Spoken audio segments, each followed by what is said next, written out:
Muhammad ibn Abdullah wa ala alihi wa sahbihi wa man walah. Subhanaka la ilma lana illa ma 'allamtana innaka antal alimul hakim. Rabbi shrah li sadri wa yassir li amri wahlul 'uqdatan min lisani yafqahu qawli, amma ba'du. Alhamdulillah, ibu-ibu, kakak-kakak, adik-adik, saudaraku sekalian saya muliakan. Saya hanya akan berpesan dengan beberapa pesanan. Ya, saya hanya akan pesankan untukmu beberapa pesan yang harus saya sampaikan, terutamanya di awal kajian semacam ini, untuk mengingatkanmu kembali. Saya tahu semuanya udah pada tahu, cuman memang kita manusia nih, mahallul khata' wa nisyan, tempat salah, tempat lupa. Dulu kita nggak tahu, dikasih tahu, udah dikasih tahu, sekarang lupa. Itu penyakit kita kan. Makanya saya ingatkan kembali untuk beberapa pesan dan 4 hal yang saya harus sampaikan kepadamu. Pesan yang pertama, benerin niat, lurusin niat. Teman-teman sekalian, apa-apa itu tergantung niat.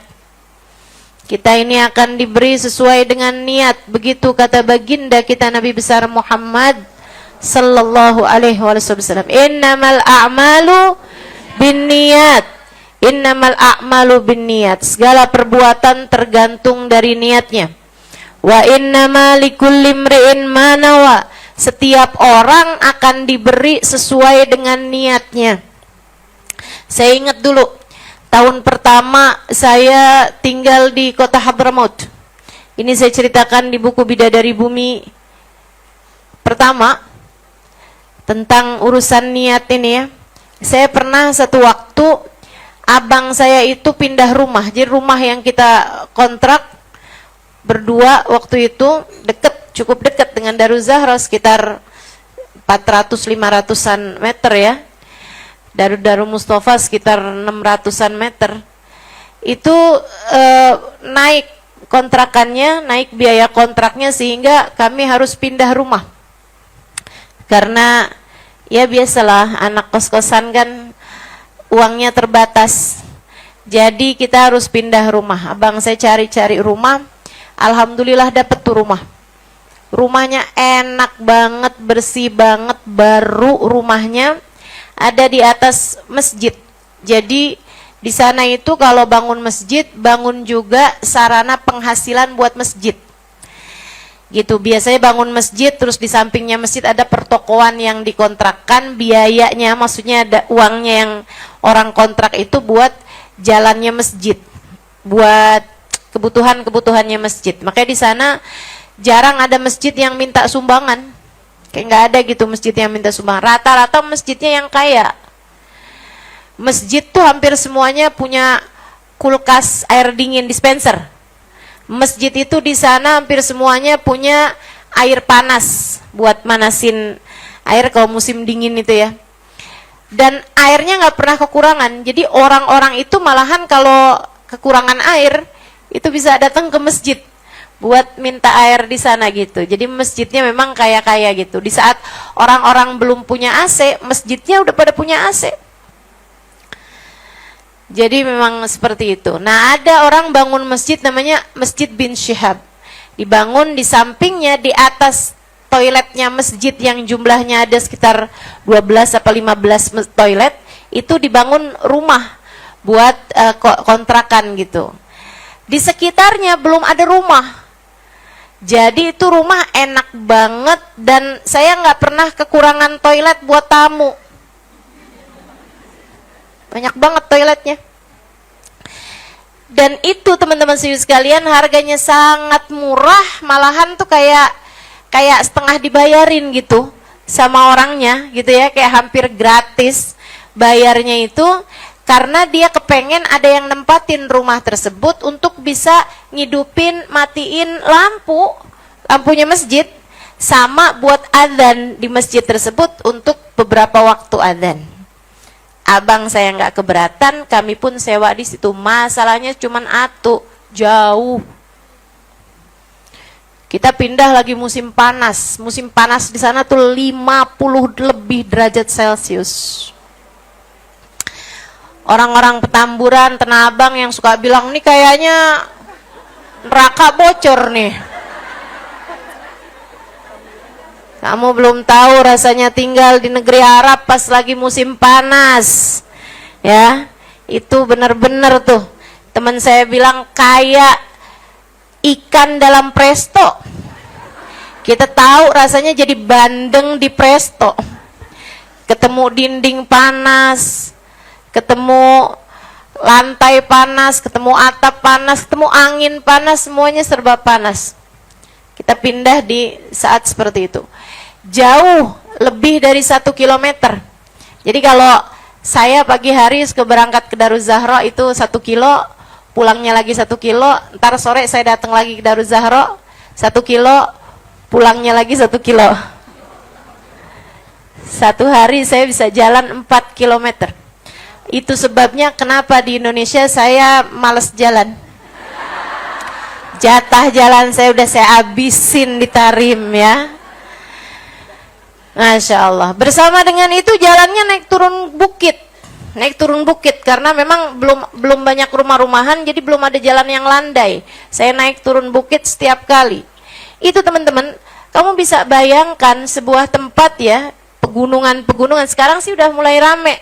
Kemarin terakhir saya datang ke sana tahun 2022, itu udah sangat-sangat rame tempatnya ya, udah banyak rumah-rumah.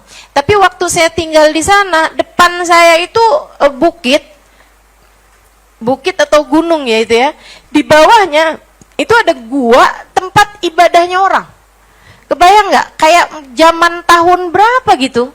Ma'badnya orang-orang masih ada. Itu kalau malam saya suka liatin ada lampu gitu. Di dalam gua tersebut isinya orang lagi ibadah, berkholwat di gua tersebut itu. Kan kayak tinggal di zaman kapan tahu ya, masih ketemu orang kholwat gitu. Subhanallah. Satu hari di awal-awal saya pindah ke sana gitu kan. Pagi hari itu saya berangkat ke Daruz Zahra. Saya lewatin jalan panas banget.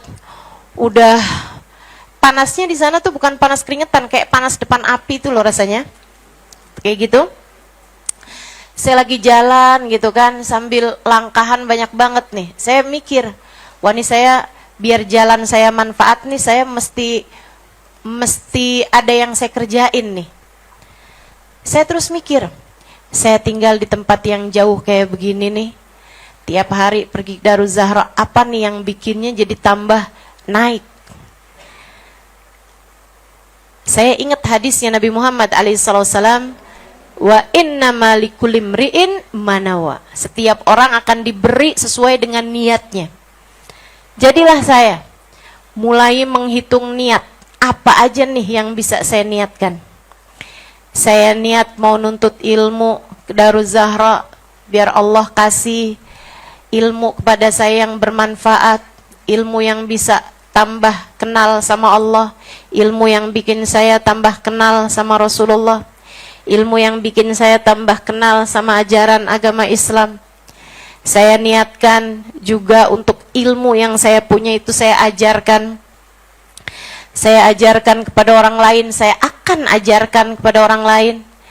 Biar bisa terhitung khidmah kepada Allah, khidmah agama Allah, khidmah agamanya Rasulullah, ikutin jalannya Nabi Muhammad, ikutin jalannya orang-orang soleh, ikutin jalannya perempuan-perempuan solehah, ikutin jalannya Sayyidah Khadijah, ikutin jalannya Sayyidah Fatimah.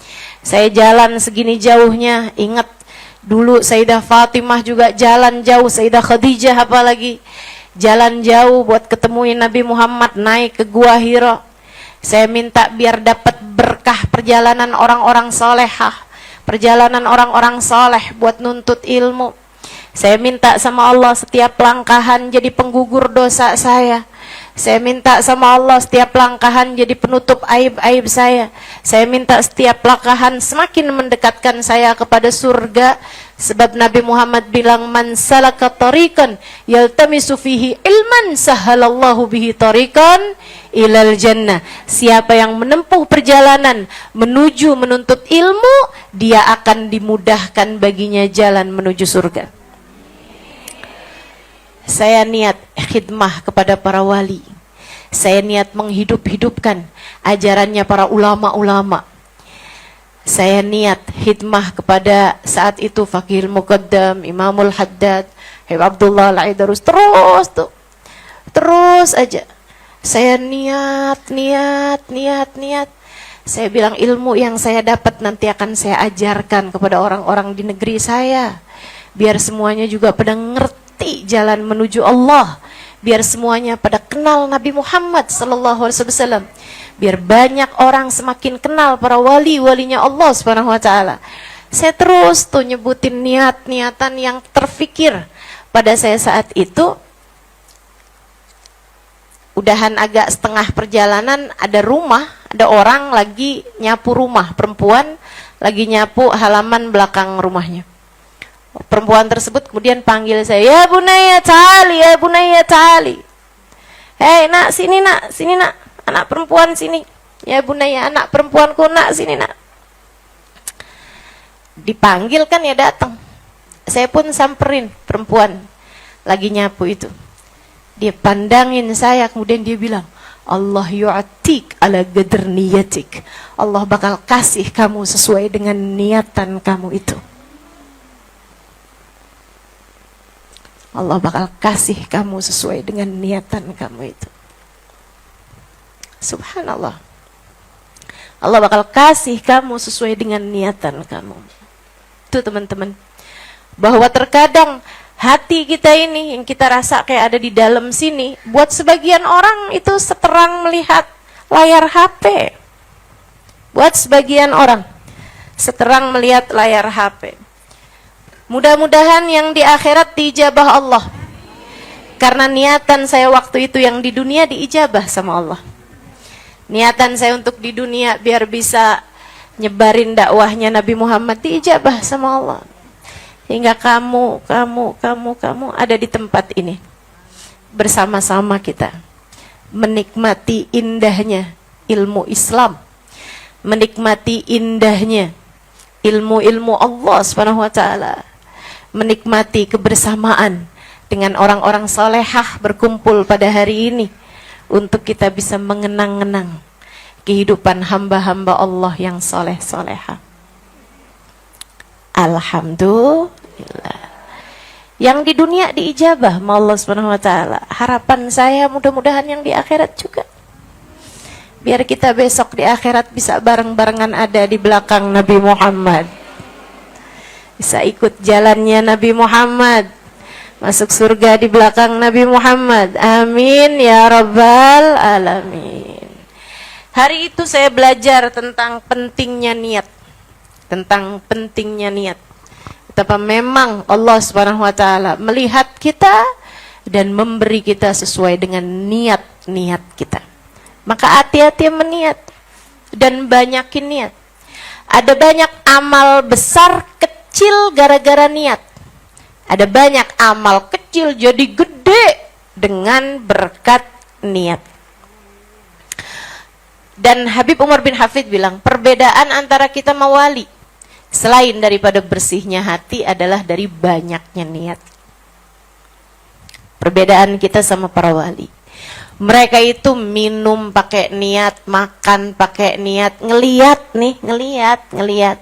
orang lain pakai niat. Dulu Rasulullah ngelihat umatnya, ya Allah, saya niat memandang umat Nabi Muhammad seperti niatnya Nabi Muhammad memandang umatnya. Pakai niat. Makanya dipandang sama orang-orang saleh, dipandang sama para wali itu enggak kecil nilainya di mata Allah, karena mereka punya banyak niat di saat memandang murid-muridnya. Itu sebabnya kenapa saya ngajar nggak mau pakai cadar. Nah, nih kalau teman-teman pada penasaran, yang lama-lama sih udah ngerti ya. Tapi mungkin yang baru-baru kan selalu ada yang baru. Selalu ada yang baru, bukan? Ada hari ini yang baru ngelihat saya? Boleh angkat tangan? Tuh kan, ada aja tuh. Mana yang angkat tangan yang di belakang pula? Masya Allah. Kenapa saya kalau ngajar nggak mau pakai cadar? Teman-teman sih sekalian, selain karena agar kalau saya senyum, kamu juga bisa ngelihat senyum saya. Saya udah latihan senyum, nih senyum saya udah yang paling manis ini. Ini hasil usaha ini. Selain daripada itu teman-teman saya sekalian, karena ada sirun nazrah. Ada sirun nazrah. Ada sirnya, ada rahasia, ada keajaiban dari saling memandang. Ada keajaiban dari saling memandang. Bagaimanapun, saya pernah memandang wajah guru-guru saya. Bagaimanapun, walaupun saya tentu saja jauh keadaannya dari mereka, jauh kesolehannya dari mereka, saya hanyalah debu di kaki mereka, akan tetapi bagaimanapun mata saya pernah diizinkan memandang wajah Hubabah Bahiyah, wajah seorang perempuan yang kata Habib Abdul Qadir bin Ahmad, ma fi fid dunya mithal Bahiyah. Di dunia ini nggak ada perempuan senilai Hubabah Bahiyah. Bagaimanapun wajah saya memandang Sayyidil Habib Umar bin Hafid, memandang Habib Abdul Qadir bin Ahmad Asgaf. Yang Habib Umar mengatakan, ya waridal bahril ladhi fihi durar tujad. Gimana? Hadzal ya waridal bahril ladhi fihi durar tujad. Awrid fahada bahr Abdul Qadir ibn Ahmad. Ya waridal bahril ladhi fihi durar tujad.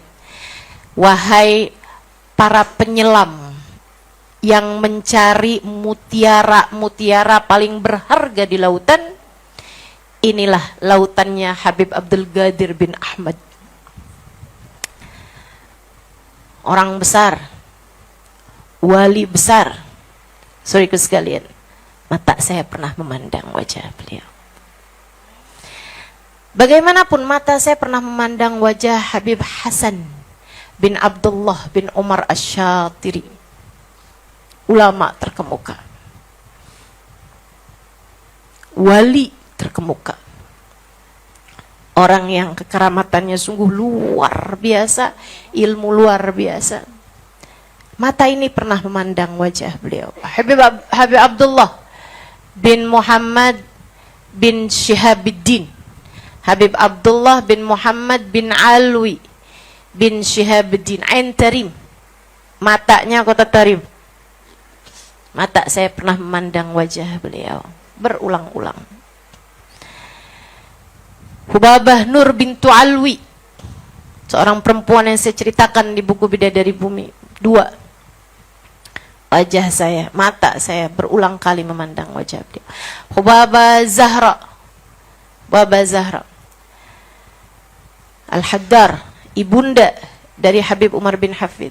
Bagaimanapun mata saya memandang wajah mereka. Dan saya yakin orang-orang yang telah saya sebutkan ini bersama dengan para guru-guru kita yang lainnya, Habibana Zain bin Smith Madinah, Babah Maryam Tilhib Muhammad bin Abdullah Al-Haddar, saya yakin mereka adalah orang-orang yang sangat dekat dengan Allah dan Rasulnya. Dan saya yakin entah lewat mimpi atau bahkan mungkin secara terjaga, mereka adalah orang yang telah memandang wajah Nabi besar Muhammad sallallahu alaihi wasallam. Saudaraku sekalian saya muliakan, maka meskipun diri ini berlumuran dosa, cukup pede untuk membuka muka dan kalian memandang wajah saya. Niat yang benar. Jangan lihat sambil mikir, ustazah pakai krim apa ya?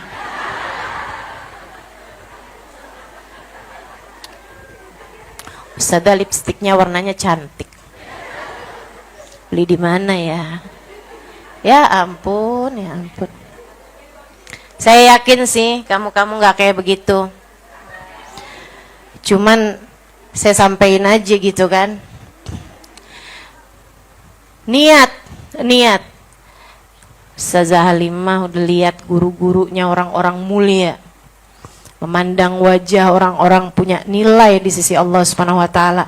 Saya juga mau mandang Ustazah Halimah biar sambung pandangannya.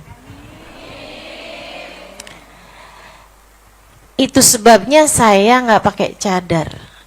Karena sekaligus juga saya juga kepengen memandang wajah-wajahmu juga. Saya sarankan kamu untuk jangan pakai cadar depan saya. Lah ngapain? Heran kan saya, ngapain? Oh, pakai cadar tuh buat apa? Pakai cadar itu agar wajahmu tidak dilihat sama laki-laki. Lah di sini kan perempuan semua, saya malah justru jadi curiga. Kalau nggak mau buka cadar, jangan-jangan di balik cadarnya berkumis. Jadi di majelis-majelis kita biarkan ada sirrun nadrah, ada keajaiban saling memandang. Dan bukan hanya saya teman-teman, tapi di hadapan kita nih perempuan-perempuan soleha, perempuan-perempuan yang sudah memandang ayah-ayahnya, guru-gurunya, orang-orang mulia di atas-atasnya. Hubabah Maimun Al-Haddad, ayahnya adalah Habib Muhammad bin Ahmad Al-Haddad, yang kamu kalau lewat depan sana tuh Al-Hawi, makom beliau diziarahin, salah satunya adalah makom ayahandanya.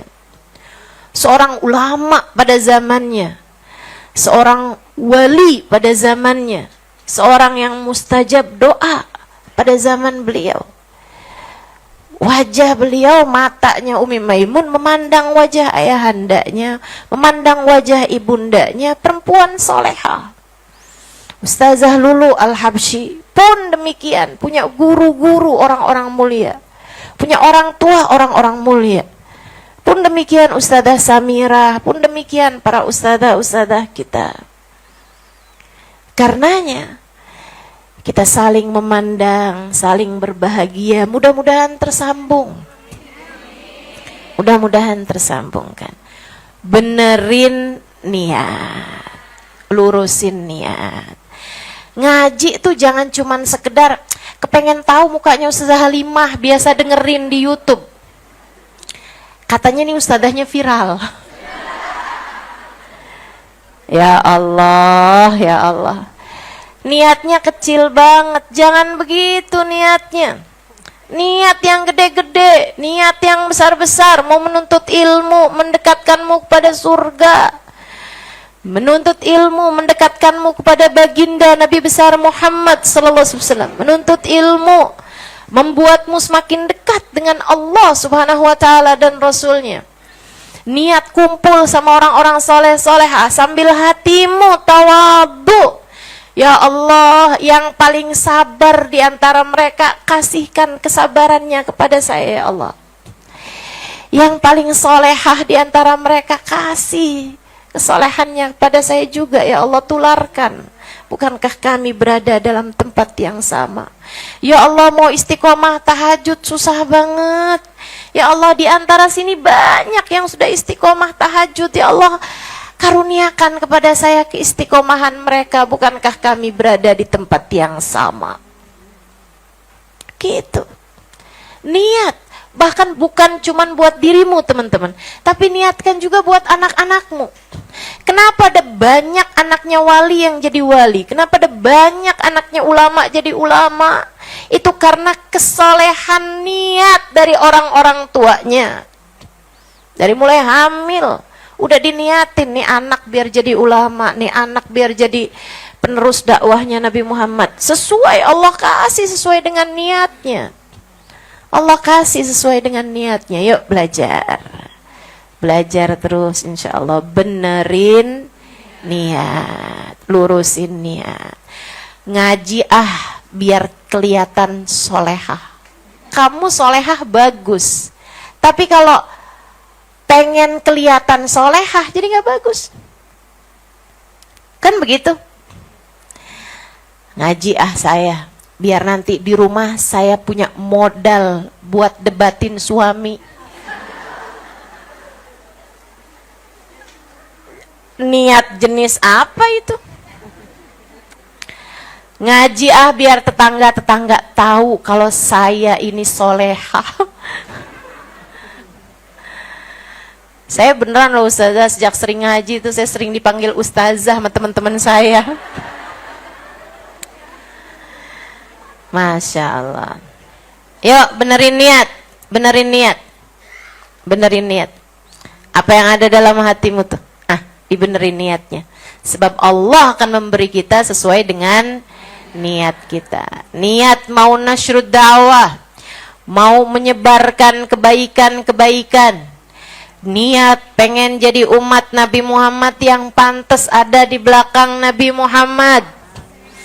Niat untuk dapat mengamalkan ilmu yang sudah kita dapat.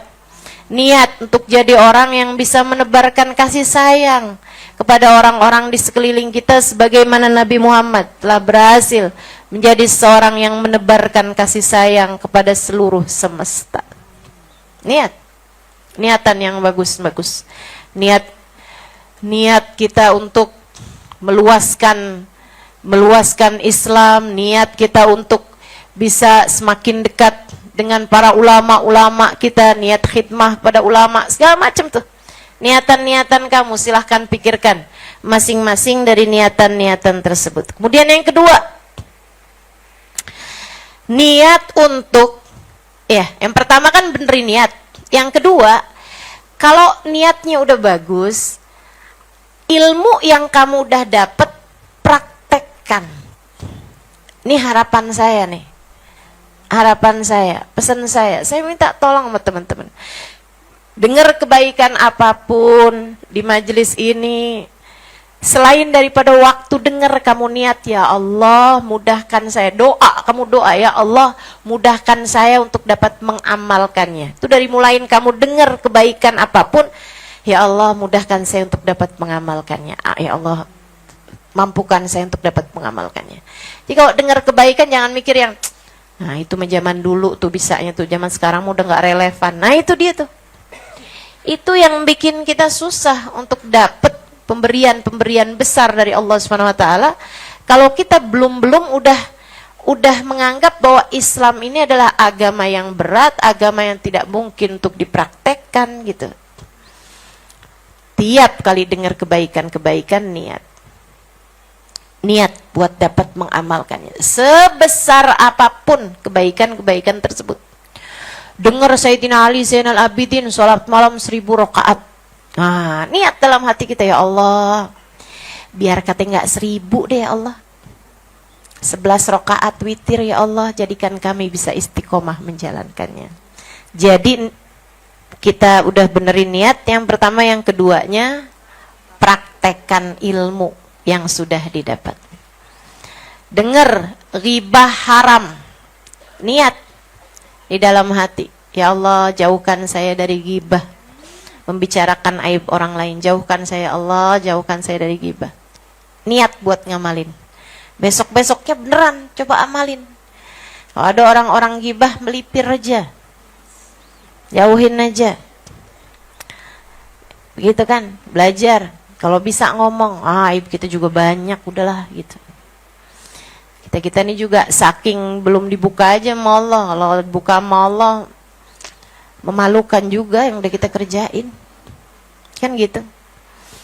Gibahin artis, bilang aja ntar susah lo minta maafnya, kita nggak kenal. Apalagi kalau sampai gibahin ustadz, gibahin ustazah, gibahin ulama, serem. Pesannya Imam Ghazali, kata Imam Ghazali, Hati-hati jangan sampai kamu panjangkan lisanmu membicarakan para ulama, membicarakan para dai, membicarakan para hufadzul Quran, orang-orang yang hafal Al-Quran. Karena gibahin mereka, ngomongin mereka itu nggak sama dosanya dibandingkan dengan ngomongin orang awam. Hati-hati. Mereka punya banyak kebaikan, meski apapun yang kamu dengar tentang mereka, lisan kamu benar-benar jagain. Saya nggak tahu kok keadaannya kayak gimana aslinya. Udah deh, ngapain urusin urusan orang. Min husni islamil mar'i tarkuhu mala yani. Kesempurnaan Islam seseorang tampak dari tidak ngurusin yang bukan urusannya. Nggak ikut campur sama yang bukan urusannya. Nah, ini dengan artis cerai, ya ampun, panjang bener pembahasannya. Sampai harta gono gininya dapat berapa dia tahu. Sampai anaknya jatuh hak asuhnya sama siapa tahu. Padahal saudara bukan, tetangga bukan, kerabat bukan, saksinya juga bukan, hakimnya bukan. Kalau kamu jadi hakimnya sih kamu pelajarin kasusnya. Kalau kamu jadi pengacaranya sih kamu pelajarin kasusnya. Lah kamu kok bukan siapa-siapanya tuh ngapain? Ngapain? Panjang-panjangin omongan. Terus kita nggak usah tahu gitu Ustazah kasus yang sedang terjadi. Ya sekedar tahu. Sekedar tahu gitu aja udah. Yang bagus-bagus kita doain, semoga Allah tambahkan. Yang buruk-buruk kita doain, semoga Allah Subhanahu wa taala ampuni dia dan ampuni kita. Udah gitu aja, sekedar tahu kasusnya. Ya Bu ya? Sekedar tahu kasusnya, ini kan pembelajaran semua nih dalam hidup nih. Ada polisi yang begini, ya kan? Ada anak pejabat yang begini, sekedar tahu aja gitu. Gak usah sampai kamu dalam-dalemin. Ambil pelajarannya, kemudian berjalanlah di atas muka bumi sebagai hamba Allah Subhanahu wa ta'ala. Yang kata Allah, wa idza marru bil lagwi marru kirama. Apabila mereka melewati ucapan-ucapan yang tidak bermanfaat, mereka akan lewat dalam keadaan terhormat. Nggak ikut-ikutan campur sama keburukan-keburukan, hal-hal yang tidak bermanfaat tersebut. Praktekan ilmunya. Apapun, banyak banget yang udah kita pelajari di majelis ini teman-teman. Ucapan-ucapannya Habib Abdullah Al-Haddad yang saya nasihatkan kepadamu untuk setidaknya jangan tinggalkan sholawat ketika bangun tidur 10 kali, ketika mau tidur 10 kali. Diamalkan apa enggak tuh? Diamalkan gitu. Lupa Ustazah. Lupanya udah berapa lama? 6 bulan. Ya itu bukan lupa namanya, emang gak niat buat ngamalin. Lupa tuh semalam, 2 malam ketiduran gitu, gak apa-apa. Yuk belajar buat ngamalin. Insya Allah. Ini juga perbedaan antara kita sama para wali. Ini keistiqomahan. Sahibul kitab Bughyatul Mustarsyidin Habib Abdurrahman Al-Masyhur alaihi ridwanallah. Itu teman-teman saudaraku sekalian, beliau selalu mengerjakan sholat sunnah ba'diyah isya, membaca alif lam mim sajdah di rakaat pertama dan tabarakal muluk di rakaat kedua. Itu sih ringan menurut saya dapat mengerjakannya. Akan tetapi yang tidak dapat saya kerjakan adalah bahwa beliau mengamalkan hal itu 40 tahun masa hidupnya. Jadi dari umur 20 tahunan gitu misalnya, dia udah amalkan itu, nggak tinggal sampai beliau meninggal dunia. Keren banget kan? Ngamalin ilmunya tuh emang bener-bener gitu. Ilmu yang diamalkan terus dikerjakan. Istiqomah. Beliau juga jadi imam sekaligus yang adzan di Masjid Asgaf. Masjid Asgaf yang ada di Kota Tarim sana. 25 tahun masa hidupnya nggak pernah tinggal. Emang nggak pernah sakit? Ya pernah. Emang nggak pernah gitu beliau lagi lemes gitu? Ya pernah. Emang beliau nggak pernah gitu lagi ada kemalangan, ada keluarganya yang meninggal? Ya pernah. Tapi semua hal-hal yang terjadi itu tidak membuat beliau lepas dari keistiqomahan yang beliau lakukan. Ini para kekasih-kasih Allah Subhanahu wa taala gigih dalam istiqomah mengamalkan ilmu. Habib Muhammad bin Abdullah Al-Haddar, Habib Umar bin Hafid pernah mengatakan tentang beliau, gurunya Habib Umar, ayahanda Habib Umar, ayahandanya Hubabah Nur dan Hubabah Maryam. Kemarin yang kita kedatangan namanya Hubabah Syarifah. Nah, itu juga merupakan salah satu anak beliau. Itu teman-teman punya anak banyak manfaat semua, jadi ulama semua. Luar biasa Habib Muhammad bin Abdullah Al-Haddar. Habib Umar bin Hafid menceritakan tentang salah satu ucapan Habib Muhammad bin Abdullah Al-Haddar, "Mundu araftu nafsi ma taraktu salatal jamaah wala fatatni takbiratul ihramil imam." Sejak saya kenal diri saya sebelum balik, dari umur 10 tahunan, 11 tahunan, itu orang udah kenal dirinya, pengen ngerjain apa. Sejak hari itu dia bilang, sejak umur 10 tahunan saya kenal diri saya, sampai saat ini tidak sekalipun saya mengerjakan sholat tidak berjamaah. Semua sholat saya dari sejak umur 10 tahun sampai sekarang selalu saya kerjakan dengan berjamaah, dan saya tidak pernah tertinggal takbiratul ihramnya imam. Seumur hidup nggak pernah tinggal sholat jamaah, nggak pernah tertinggal mendapati takbiratul ihramnya imam kalau nggak beliau sendiri yang jadi imam. Oh, jadi makmum pun nggak pernah tinggal takbiratul ihramnya imam. Artinya nggak pernah jadi makmum masbuk. Selalu jadi imam yang saat qomat itu sudah ada di tempat situ gitu. Itu teman-teman, kalau kamu kerjakan 1, 2, 3, 4, 5 hari masih gampang. Tapi 40 hari, 4 bulan, 1 tahun, 4 tahun, 40 tahun, nggak ada yang bisa ngerjain selain kekasih-kekasih Allah. Belajar buat istiqomah. Apa yang kamu bisa deh, sholat duha jangan tinggalin biar kata 2 rakaat. Sholat witir sebelum tidur 3 rakaat jangan ditinggalin. Istiqomah ngerjain. Ustazah kayaknya jarang-jarang bolos ya majelisnya. Ini salah satu hal yang saya belajar buat istiqomah. Sambil minta sama Allah, ya Allah karuniakan saya keistiqomahan dalam mengajar. Teman-teman saudaraku sekalian yang saya muliakan, belajar terus buat istiqomah. Apa yang kita bisa kerjain, kita kerjain. Hidup ini singkat. Satu waktu datang waktunya kamu meninggal dunia. Kalau kamu nggak bisa istiqomah dalam menjalankan kebaikan-kebaikan, kamu kehilangan waktu. Semuanya nggak ada yang bisa kamu kejar begitu kamu masuk ke dalam kuburan. Nggak bisa. Saya mau istiqomah sholat tahajud, malam pertama saya di dalam kuburan. Nggak bisa.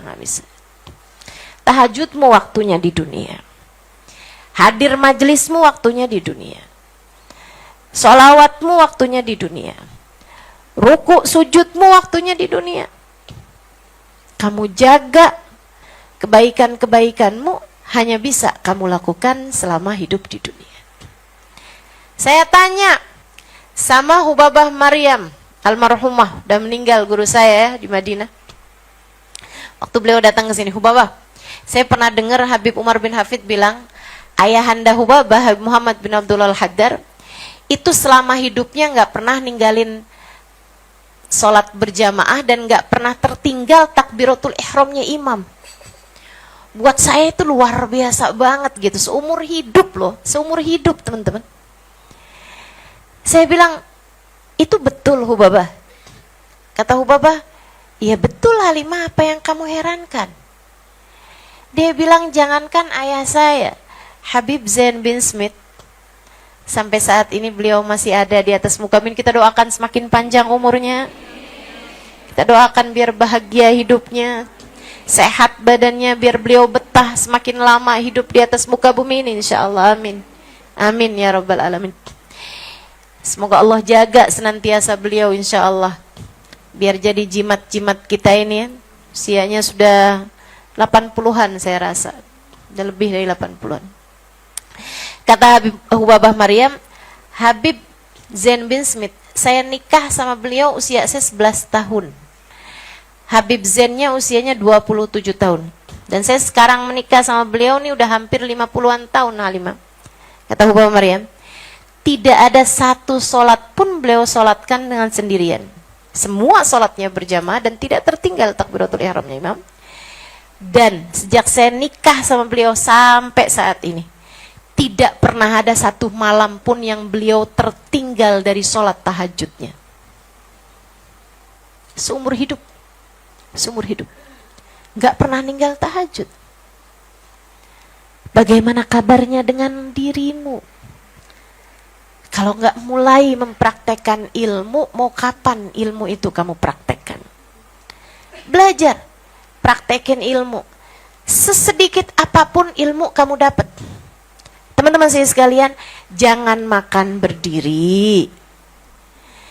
Jangan minum berdiri. Jangan pegang makanan, minuman dengan tangan kiri.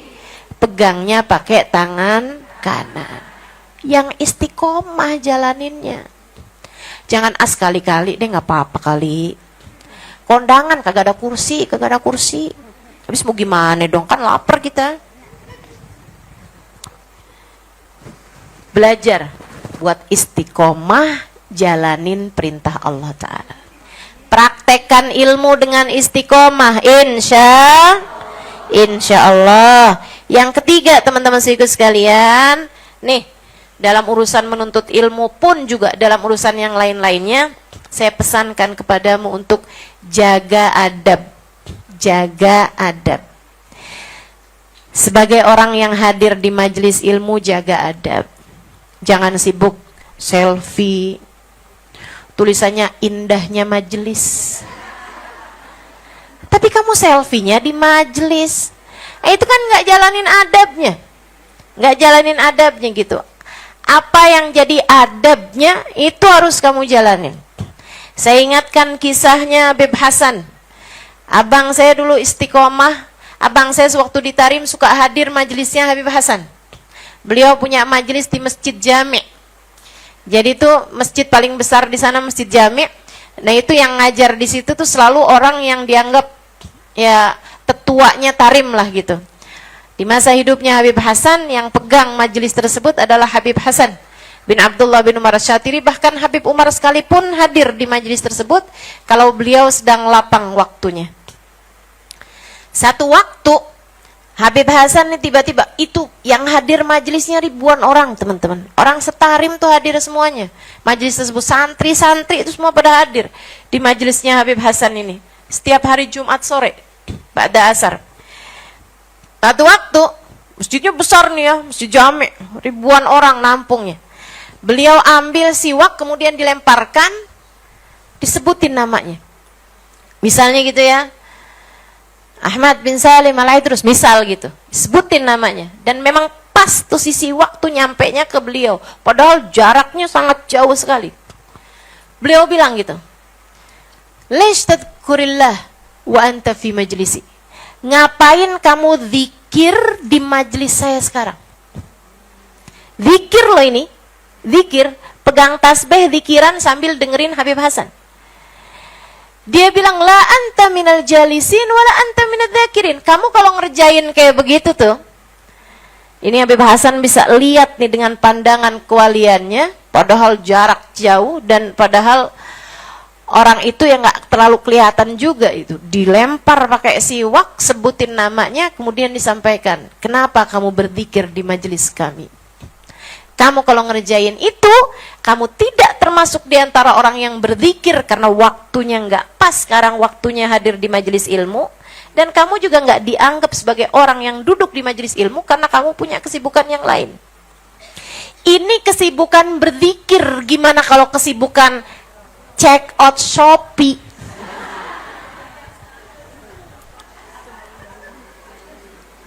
Gimana kalau kesibukanmu malah belanja? Kerudungnya Ustazah cakep, di mana tuh ya belinya ya?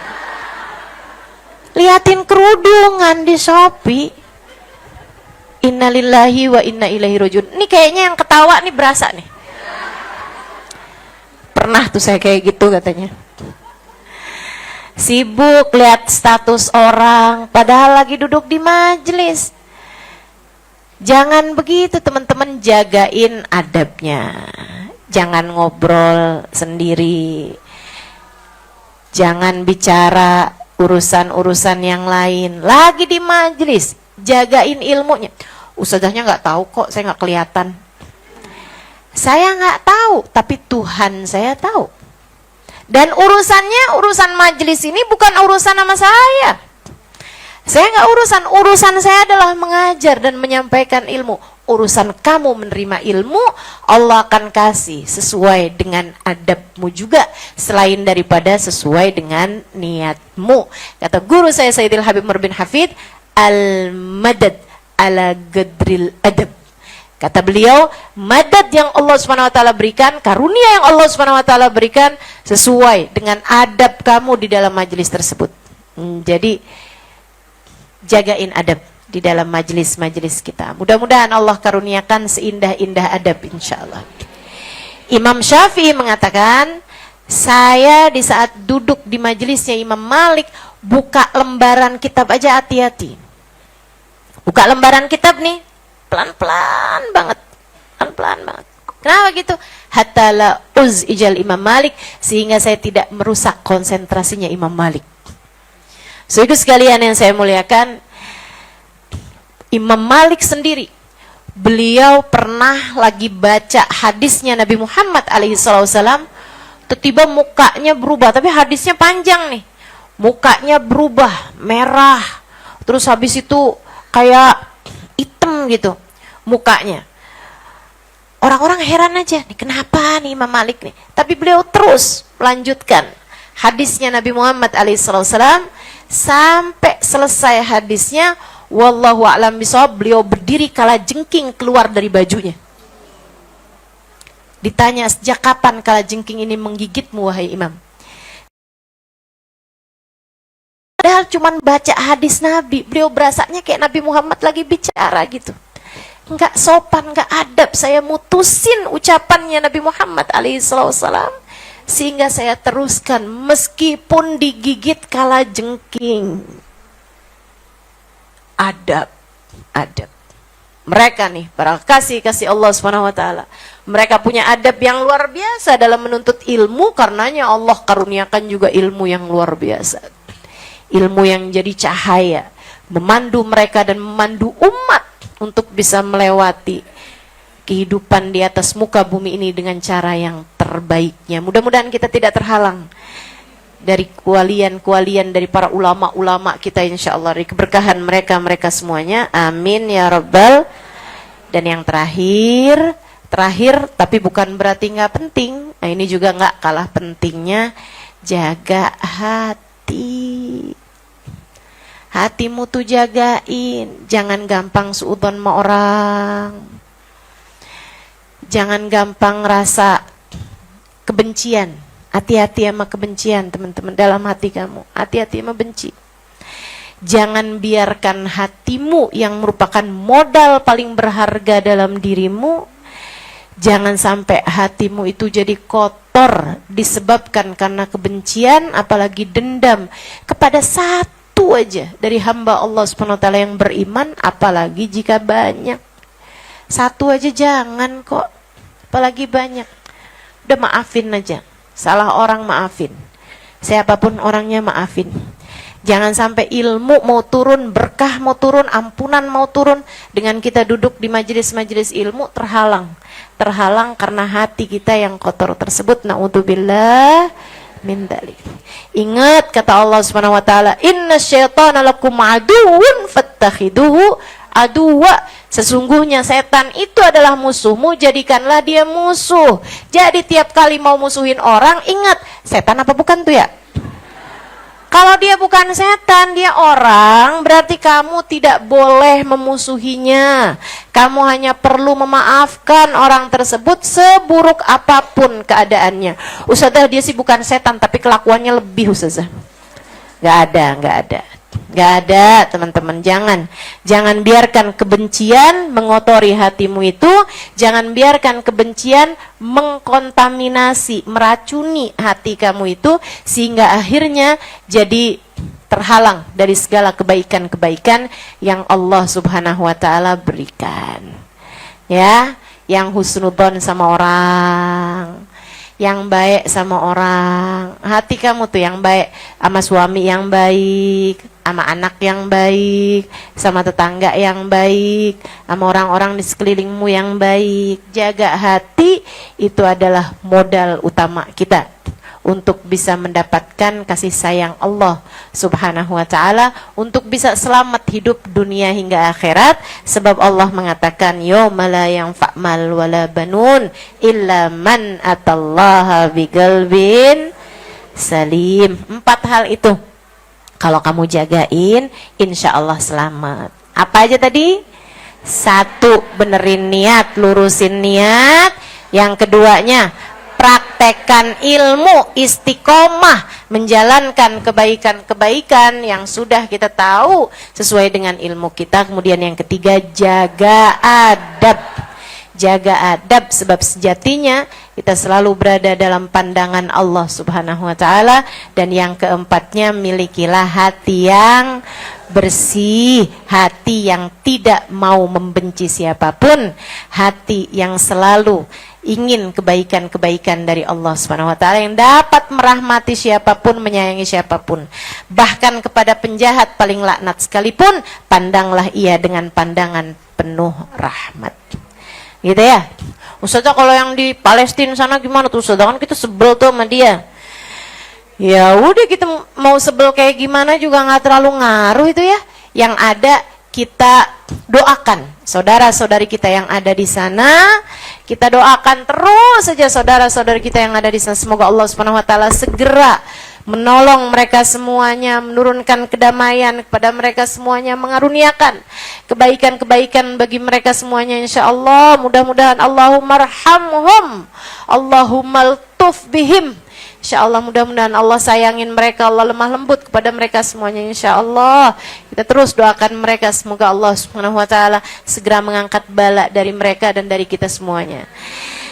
Semoga kita dapat mengamalkan keempat hal ini. Ala hadhihi niyah wa bikulli niyatin salihah wa ila hadratin nabi. Al-Fatihah.